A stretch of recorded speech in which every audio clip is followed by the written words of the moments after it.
보도의 진실과 시청자의 진심을 알아봅니다. YTN 뉴스 FM 열린 라디오 YTN. 저는 프로듀서 김양원입니다. 흑인 청년 조지 플로이드가 백인 경찰의 강압적인 진압으로 인해 숨진 사건으로 미국 전역이 들끓고 있습니다. 인종차별에 항의하는 전 세계인들의 분노, 그리고 사망한 플로이드에 대한 추모가 거리 시위뿐만 아니라 SNS에서도 이어지고 있다고 하는데요. 오늘 이 소식 준비하고 있고요. 긴급재난지원금에 이어 전 국민 기본소득에 대한 화두가 다른 곳도 아닌 미래통합당에서 제기됐죠.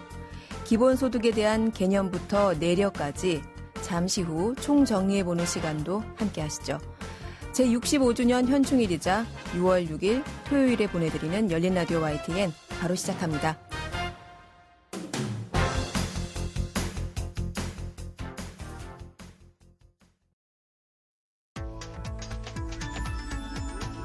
미디어가 전하는 이슈에 대한 다양한 분석과 팩트체크까지 바로 보고 뒤집어 보고 꼭꼭 씹어보기 위한 미디어 비평 프로그램 열린 라디오 YTN.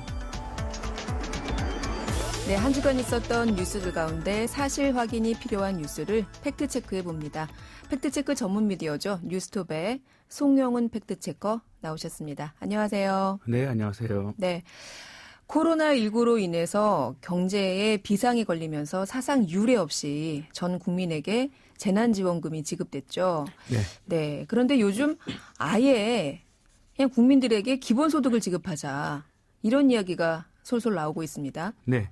우선 기본소득이라는 건 전 국민에게 일정액을 아무런 조건 없이 지급하자 이런 건데요. 네. 물론 일정액 기준이 좀 다르긴 한데 뭐 기본소득은 보통 진보 진영에서 주로 다루는 주제입니다. 최근 미국 민주당 대선 후보 경선에서 앤드류 양 후보가 이 기본소득을 공약으로 내세우기도 해서 유명했었습니다. 그런데 이번엔 특이하게 한국의 대표적인 보수 정당이라고 할 수 있는 미래통합당에서 제기가 됐습니다. 그랬어요. 예, 최근 김종인 미래통합당 비상대책위원장은 통합당 초선의원 공모 모임 강연에서 이 보수의 핵심 가치로 꼽히는 자유를 주제로 강연을 하면서 기본소득을 포함한 경제 정책의 청사진을 설명했고 여기서 빵 먹을 자유를 이야기한 것이 화제가 됐습니다. 네. 뭐 배가 고파서 빵을 사 먹고 싶어도 네.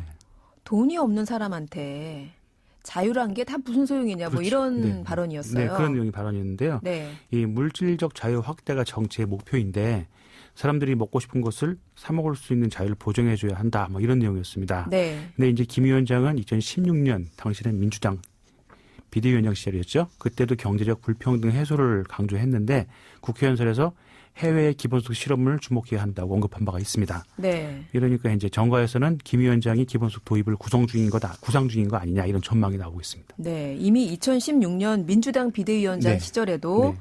그 기본소득 실험을 네.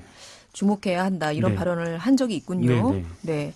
그런데 이 기본소득 이야기가 요즘에 이 차기 대선 후보군으로 불리우는 네. 이른바 유력 정치인들이 앞다퉈서 지금 이야기를 하고 있는 주제잖아요. 네. 뭐 사실 통합당 내부에서 김세현 전 의원이나 오세훈 전 의원도 이 기본소득에 대해서 얘기를 한 게 있고요. 글쎄요. 무상급식 때문에 예, 그 시장직에서 내려왔던 네. 오세훈 네. 네, 전 의원조차도. 네. 네. 그리고 이제 여당에서는 대표적으로 박원순 서울시장과 이재명 경기도지사가 있는데요. 네. 이 박원순 서울시장은 지난 2016년 12월에 한국형 기본소득제를 제안한 바가 있습니다.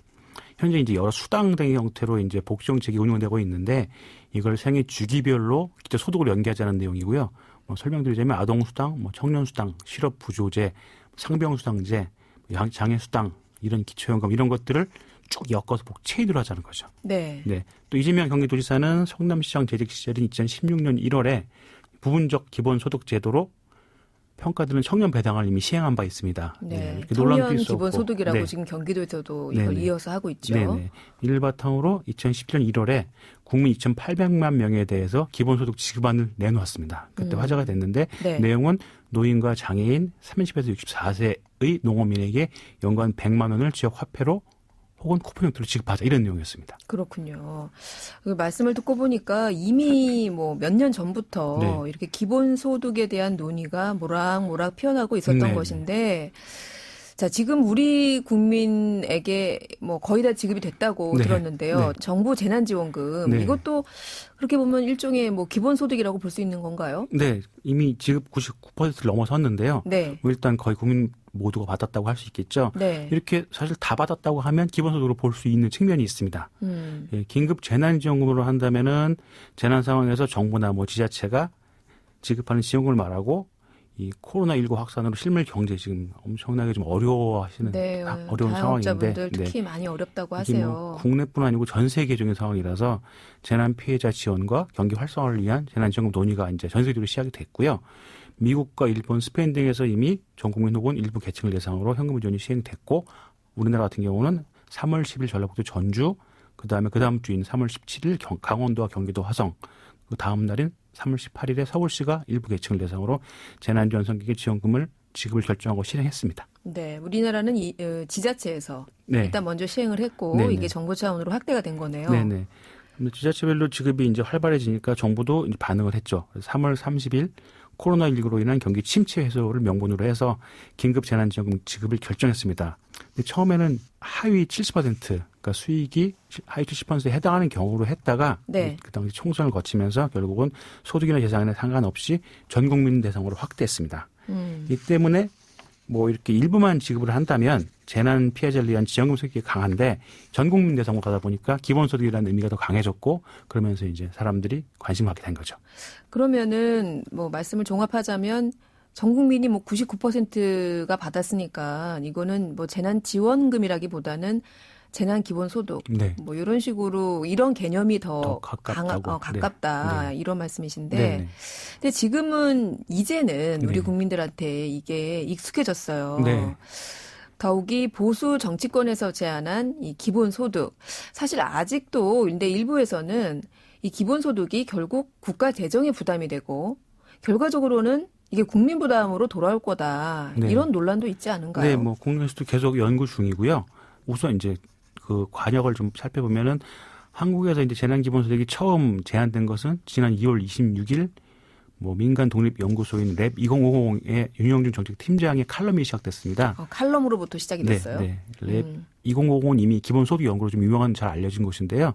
그 칼럼 내용이 재난기본소득의 규모는 추경 규모를 감안해 15조 원 정도인데 전 국민에게 30만 원씩 지급할 수 있다. 예, 개개인에게 30만 원이고 가구 원수가 많을수록 지급액이 커지니까 부양비 감당에 도움이 되고 이렇게 되면은 기업 입장에서도 부담이 되는 유급 휴가보다는 부담이 적은 무급 휴가를 직원들에게 장려할 수 있고 또 기본소득은 지급 심사를 하지 않는 점에서 행정 비용을 아낄 수 있고 심사를 받는 이가 차별과 불편을 느끼지도 않는다. 좀 정리를 잘 명쾌하게 했습니다. 이렇게. 명쾌하네요. 네네.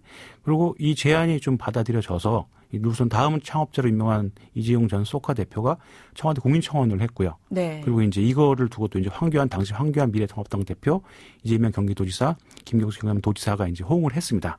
이러면서 관심이 많이 커졌습니다. 그랬군요. 네.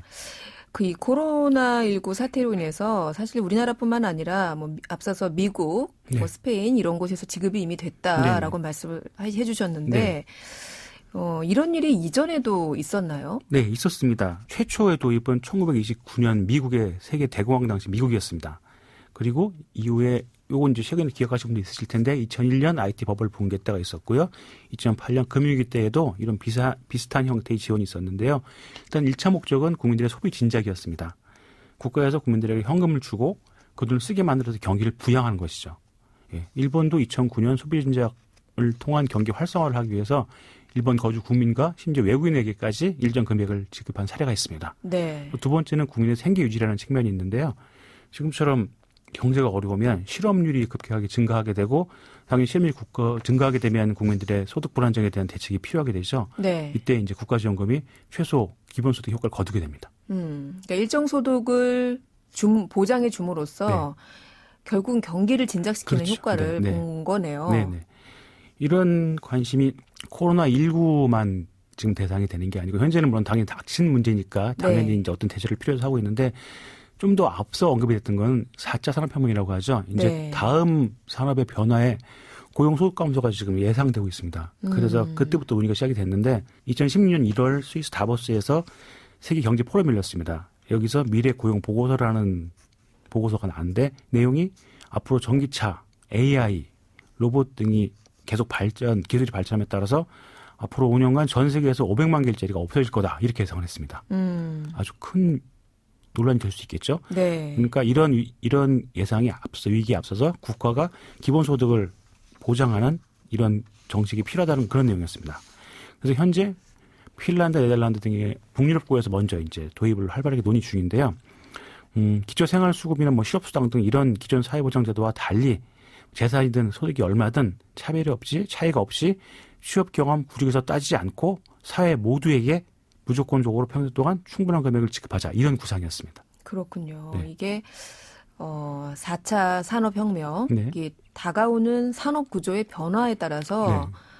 일단 실직이 그렇죠. 대량 실직이 예상이 된다. 네. 일자리가 아예 없어지는 거죠. 그렇죠. 네. 없어지는 일자리가 있고 물론 네. 뭐 신규 창출되는 생기는 일자리도 네. 있겠지만 그렇게 실직을 대량 하게 되면 당연히 소득 감소가 있겠고 네. 이걸 대비해서 기본소득이 필요하다. 네. 그죠? 상당히 설득력이 있는데 네. 왜 실제 이런 이유로 지급된 사례가 있어요? 네, 일단 실험입니다. 네. 2017년 핀란드에서 실험을 실시했습니다. 2017년. 네, 얼마 안 됐죠. 결과가 최근에 나왔는데요. 2년 동안 일자리가 없어서 복지수당을 받는 그런 국민들 중에 2,000명을 무작위 선별해가지고 매월 560유로, 한국 돈으로 74만 원 정도 지급을 했습니다. 여기서 몇 가지 의미 있는 결과가 나왔는데 첫 번째는 기본소득이 근로의욕을 없애지 않는다. 보통 이 기본소득 말씀하시는 분 중에 비판적인 분들이 그렇죠. 일을 안 하게 될 거다 이런 말씀하시는데 결과적으로 없애진 않았습니다. 근데 또 반대로 그렇다고 취업의지를 막 높인 것도 아니었습니다. 그러니까 기본소득을 준다고 근로의욕을 높이거나 낮추지는 않는다는 얘기죠. 큰 영향을 주지 않는다는 얘기고 또 하나는 기본소득 수령자들의 행복도가 높아졌다. 두 가지 결과가 나왔습니다. 그렇군요. 네. 사실 기본소득을 반대하는 쪽, 네. 뭐 보수 쪽에서 주장하는 네. 논리예요. 네. 이렇게 국가가 공짜로 돈을 네. 퍼주면 네. 누가 일하려 들겠냐 이런 논리였는데 실험 결과는 근로의욕을 없애지는 않았다. 네. 그런데 이 핀란드의 사례를 보면은 그렇지 않았다는 거잖아요. 네, 네. 뭐 현재 네. 뭐 2년 동안의 실험 결과니까 네. 이게 뭐 전체를 좌우한다는 결론을 낼 수 없겠지만 대체적으로 이런 방향을 볼 수 있는 거죠. 그래서 이를 보도한 블룸버그 같은 경우도 기본소득을 받으면 근로의욕을 상실한다는 뭐 일을 하지 않는다. 이게 세간의 통념이었는데 이게 깨졌다고 보도했습니다. 그러면서 앞으로 더욱 논의가 활발해질 거다. 이렇게 평가했습니다. 네. 그런데 또 이런 결과가 나왔지만 일단 앞으로 헤쳐나가기 좀 어려운 큰 장벽들이 우선 기본소득 지급하려면 막대한 재원이 필요하겠죠. 네. 그렇죠. 사실 국가가 돈이 없으면은 그렇죠. 이건 네. 뭐 네. 할 수 없죠. 네. 그리고 그 막대한 재원의 첫 번째로 할 수 있는 게 생각할 수 있는 게 세금 인상이죠. 그래서 일단 세금 인상이 불가피한데 이거를 해결해야 되는 게 가장 큰 장벽이고요.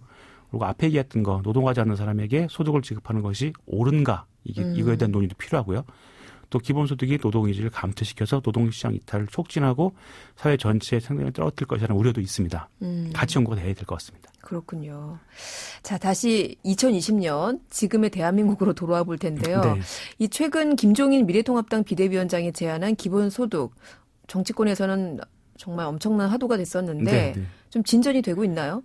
네, 우선 좀 부담을 느끼셨어요. 당장 뭐 통합당의 기본 정책으로 나온 거 아니냐라는 우려와 반발이 있었고요. 그래서 이제 다음 날 기자간담회를 열었고요. 거기서 당장 하자는 건 아니고 이제 미래를 위해 대비하기 위해서 연구를 하자 이런 의도였다고 말했습니다. 네, 파장을 의식하셔서 네, 한 발 물러서셨군요. 통합당을 비롯한 보수 정당이나 진영에서는 그동안 이제 진보 진영에서 이런 기본소득 주장이 나올 때마다 이거 포퓰리즘이다 이렇게 비판했는데요. 네. 일단 김 위원장의 이런 기본소득 도입을 주장하자 당장 당내에서 좌파 정당을 만들려고 하는 거 아니냐 이렇게 반발이 좀 심하게 나왔고요. 뭐 지금까지 상황을 종합해 보면은 뭐 아직까지는 기본소득이라는 그런 어젠다는 주제는 보수의 기본 가치가 되기는 아직 좀 시간이 걸릴 것 같습니다. 네. 뭐 보수의 가치까지는 아니지만 네. 이젠 더 이상 거스를 수 없는 어떤 흐름인 것은 분명한 것 같다. 네, 네. 이런 좀 생각이 저는 드는데요. 네. 자, 오늘은 이렇게 기본소득에 대해서 뭐 팩트체크라기보다는 내력, 네. 예, 역사라고 할까요? 네네. 네, 그걸 좀 쭉 짚어주셨어요. 네네. 단순히 뭐 나는 진보라서, 나는 보수라서 뭐 이런 진영의 논리보다는 어떤 시대적인 흐름, 또 우리 지금 현재의 우리나라뿐만 아니라 전 세계적인 그 비상이잖아요. 네네. 경제 상황 네. 그리고 산업구조 재편에 따라서 이렇게 논의가 이뤄졌던 기본소득에 대해서 다시 한번 생각해 볼 수 있는 유익한 시간이었던 것 같습니다. 오늘 네. 말씀 잘 들었습니다. 네, 감사합니다. 네, 지금까지 뉴스톱의 송영훈 기자였습니다. 진실을 전합니다. 진심을 다합니다. 시청자 여러분의 목소리에 귀 기울이는 YTN 뉴스 FM 열린 라디오 YTN 토요일 저녁 8시 20분에 방송됩니다.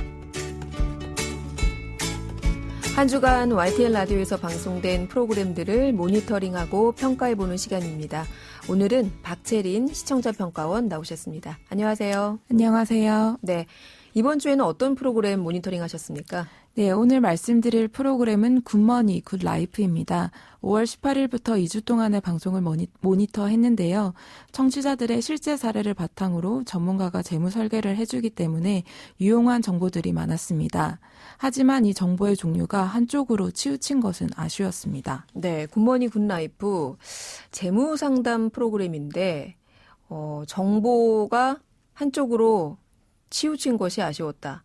어떻게 들으셨는데요? 네, 2주 동안의 프로그램의 코너와 사례를 한번 분석해 봤는데요. 네. 이 기간 동안 방송된 20개 코너 중에 보험 상담에만 한정된 코너가 12개였습니다. 절반이 넘는 수치입니다. 또 총 21개의 사례를 소개했는데요. 이 중에서 14개가 보험에만 국한된 내용이었습니다. 한마디로 보험 관련 정보만 과도하게 쏟아낸 것입니다. 코로나19 탓에 경제적 위기를 겪고 있는 가정의 사례가 28일과 29일에 거쳐 3차례 소개됐는데요. 이때에도 상담의 주된 내용은 보험료를 어떻게 줄일 것이냐였습니다.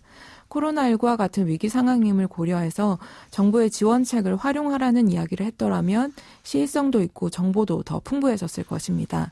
갑작스러운 경제 위기를 평소에 대비할 수 있는 방법 등을 제안하는 것도 유용했을 것 같고요.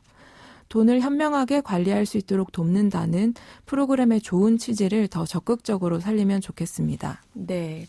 재무 상담 프로그램인데 너무 그 상담 내용이 보험 쪽으로 치우쳐 있다. 이런 지적이셨고요. 또 다른 부분은 어떻게 들으셨나요? 네, 보험 등 금융 상품의 위험성에 대해서 좀 더 충분히 설명을 해달라는 요청을 드리고 싶습니다. 지난 21일 방송에서는 금리형 연금보다 투자형 연금이 유리하다는 내용이 있었는데요.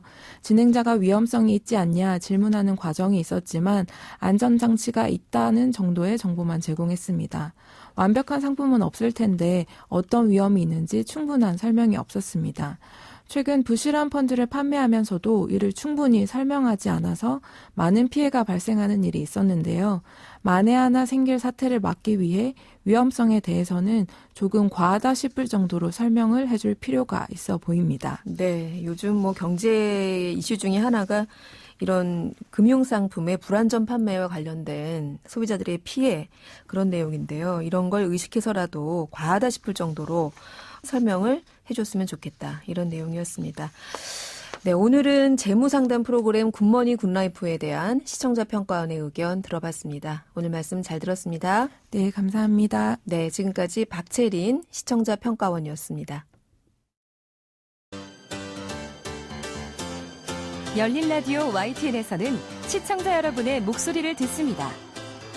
참여 신청과 의견은 유료 문자 샵 0945, 우물정 0945나 YTN 라디오 프로그램 열린 라디오 YTN 게시판을 통해 남겨주세요.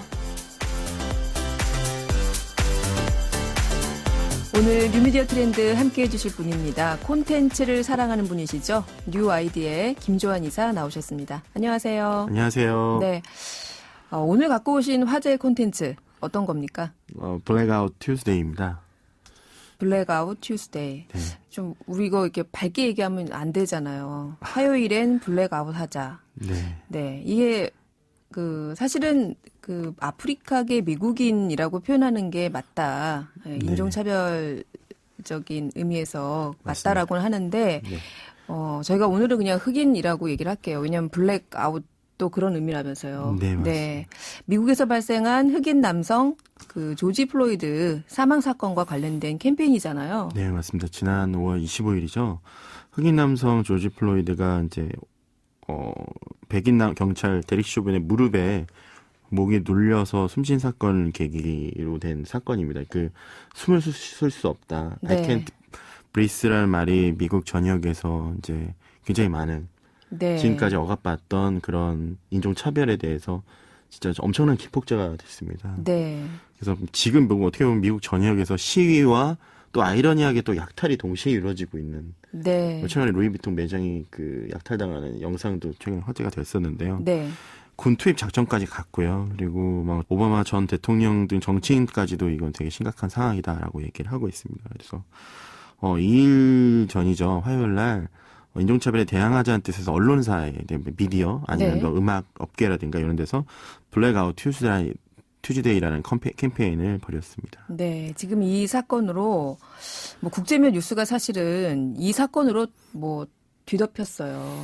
사실 코로나조차도 이 사건 때문에 접힌 것 같다는 생각이 들 정도로 네, 미국 내에서뿐만 네. 아니라 전 세계적으로 지금 큰 논란이 되고 있는데 네. 이 블랙 아웃 튜스데이 이 캠페인은 음악계에서 일단 시작된 캠페인인가요? 네, 맞습니다.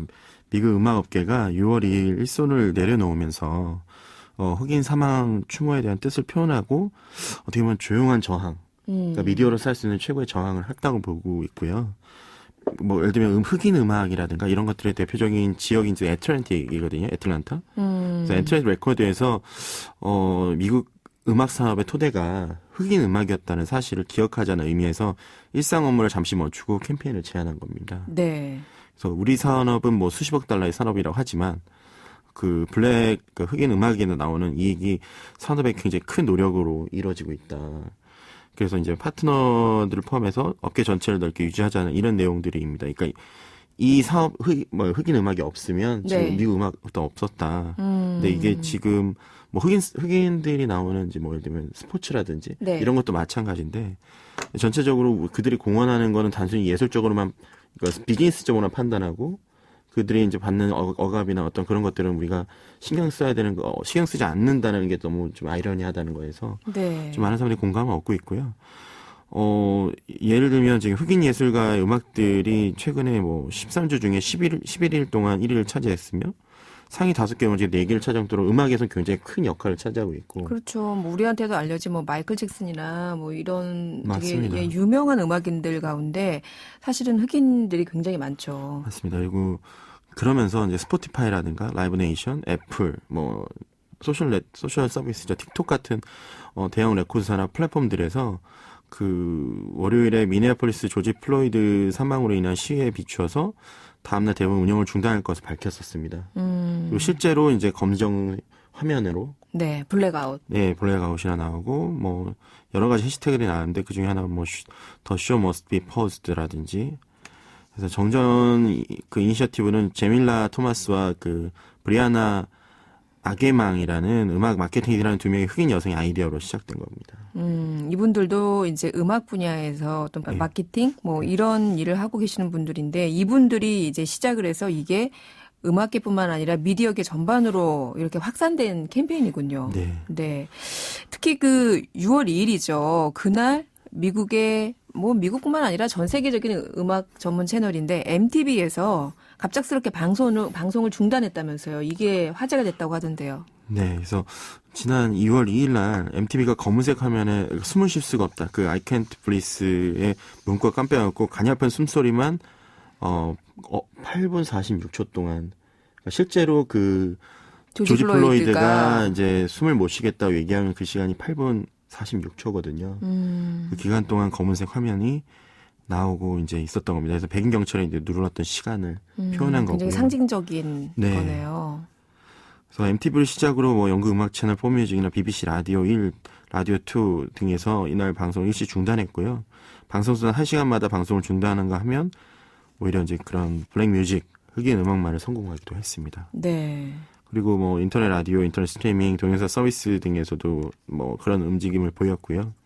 뭐 애플 뮤직이나 시리우스 XM이나 스포티파이, 틱톡의 음악 재생이 중단했습니다. 그리고 그 뭐 MTV와 같은 네. 바이아컴 CBS 같은 경우도 그 청소년들 채널, 이거 키즈 채널이라고 하는 니켈로디온에서도 같은 검은색 화면에 숨을 쉴 수 없다. 이거는 단순히 어떤 성인들이나 아니면 이거에 관심 있는 사람들만의 음악인들만의 네, 음악인들만의 일은 아니다라는 것들을 좀 보여주는 거고요. 그래서 이런 부분에 대해서 최근에 또 기부 행렬도 많이 이루어지고 있고 네.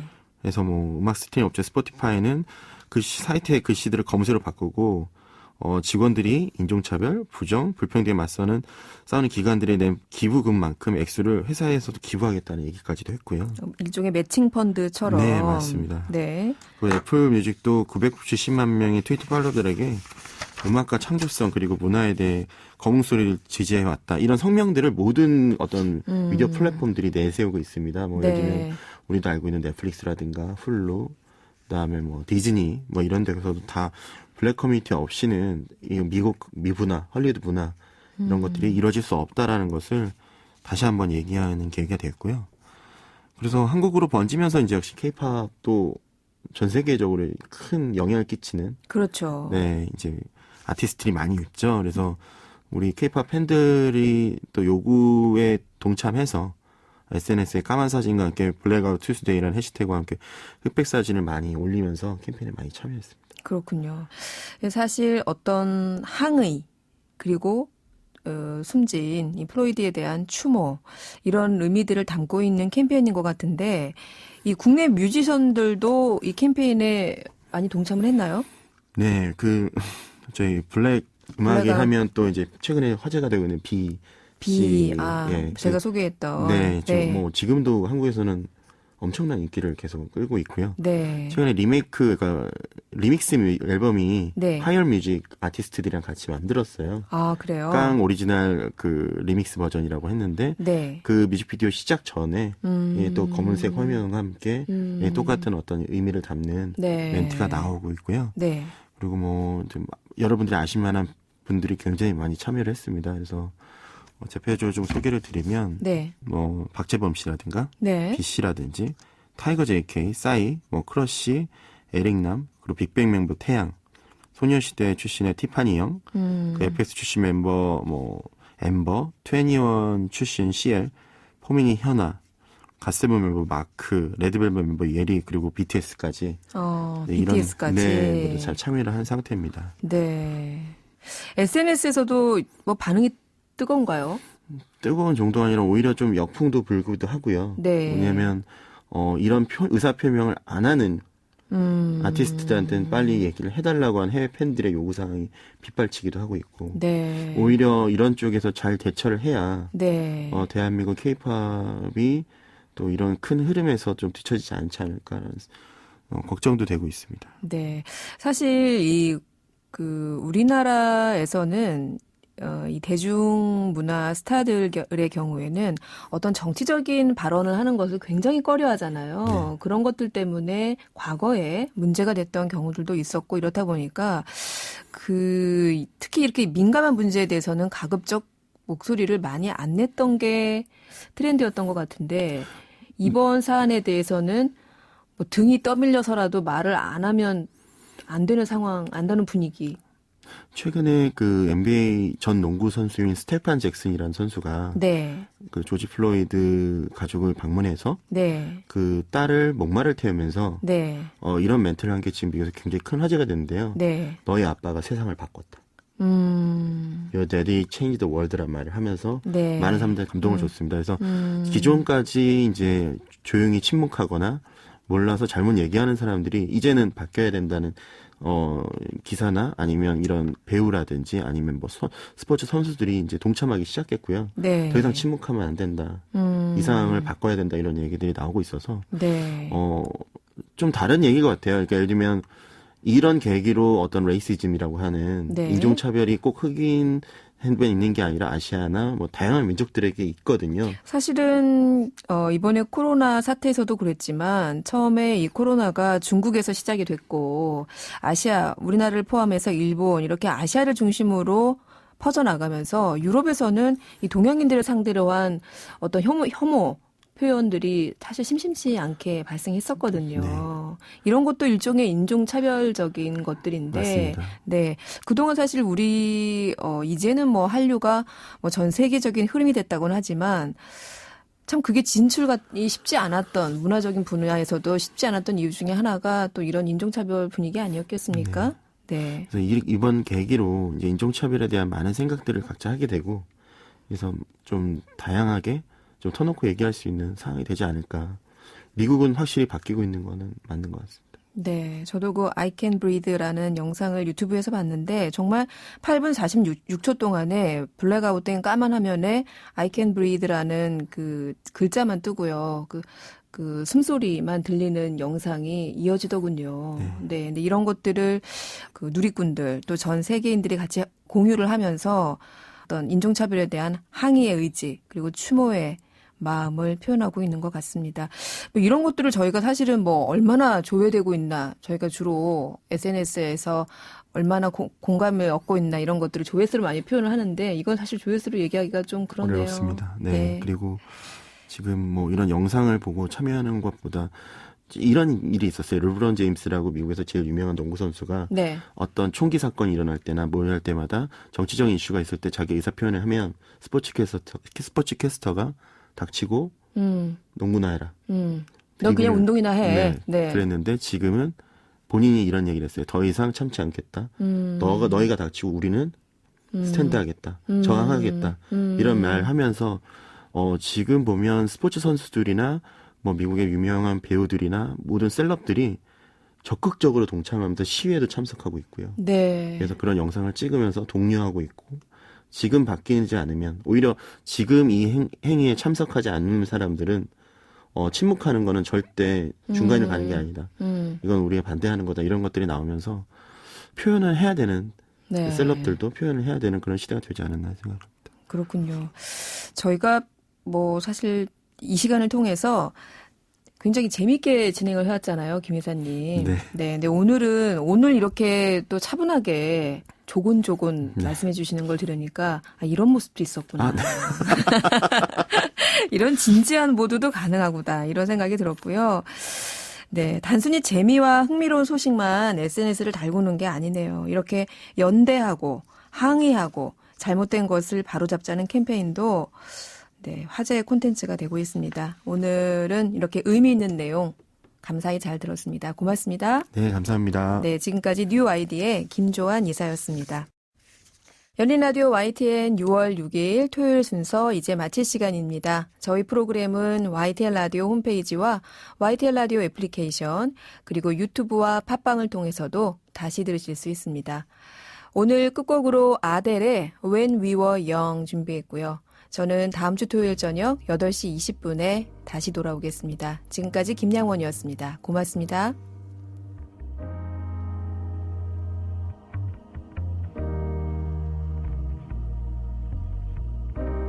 Everybody loves the things you do, from the way you talk to the way you move.